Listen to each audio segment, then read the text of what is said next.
Hello everyone, welcome to Kick It. This week, a rebirth of a PS1 series and a racing classic reimagined.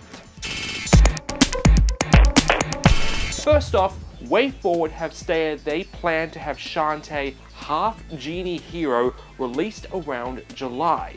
However, these plans would mean delaying the 360 and PS3 version of the game. But with this title, this means all 4 Shantae games are now available on Nintendo platforms. So I think I need to do something here. The cooler situation is only getting worse. The cooler that made almost $13 million last year has seemingly gone through all its funding with still almost 36,000 backers yet to receive their order. The company is now trying to seek an additional $15 million in capital. However, the company is now offering backers who, may I add, have already paid for their cooler an additional $97 for expedited shipping. While I will admit that's kind of a dick move, that doesn't justify doxing and sending them death threats. Lastly, Dark Souls 3 has been rocketing up the charts since its release. Well, get ready for a new version, as Steamforged Games have announced a partnership with Bandai Namco to develop the Dark Souls 3 tabletop board game. The Kickstarter for it will be launching in the next few days. However, I can pretty much sum up how this will work.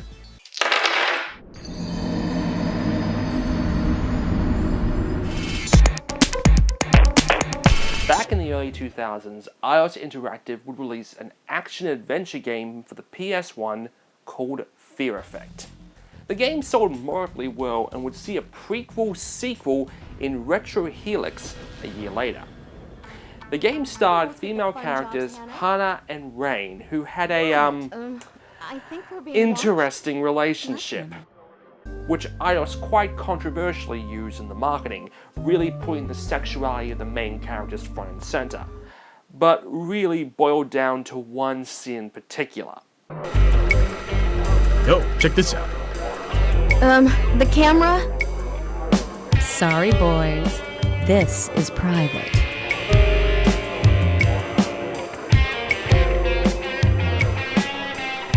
Damn, should we kick him out? No way, maybe the dress will fall off.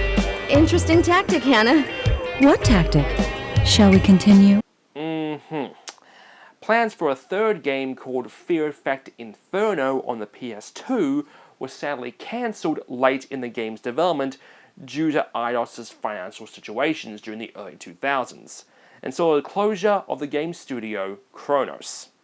In 2009, after years of trying to find a buyer, iOS were finally bought by Square Enix in their growing expansion, and that would include the purchase of IPs like Tomb Raider, Deus Ex, Time Splitters, and, yes, Fear Effect. But sadly, the IP remained dormant. Until now. There's a track to follow here. I know I need to be part of the hunt. Is it the cold or the adventure? My heart is beating fast again. A few years ago, Square Enix launched the Collective program, essentially a place for small indie devs to submit ideas and see if they can be greenlit. Small French dev Sushi worked on a game called Goita through this program, and now, with Square Enix's blessing, they were given a shot to work on one of the company's dormant iOS-created IPs. So is this a rebirth of Inferno? No. As the game is being heavily influenced by Shadowrun. Yeah, it's gonna be an isometric RPG. Now, the devs have stated that while this isn't Inferno, it does take place after Fear Effect 1 in the timeline. According to some articles, however, Square Enix have given Sushi access to the story and prototype of Inferno. Plus, they have mentioned specifically they won't be playing the sexual card like they did back in 2001. Fear Effect Sedina's goal on Kickstarter is €100,000, and so far has almost reached half that with 45,000, with plans for PC only at this time. But who knows? If this succeeds, we may finally get a rebirth of Inferno. So, was it worth dying for?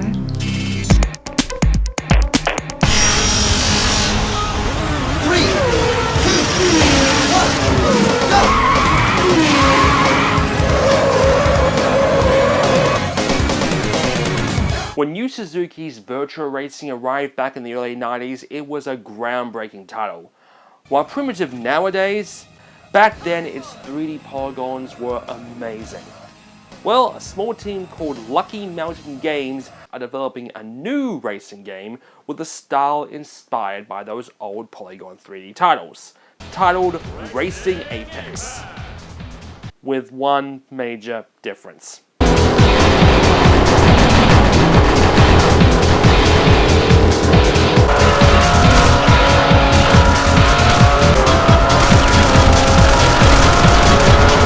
Yeah, you can never do that back then.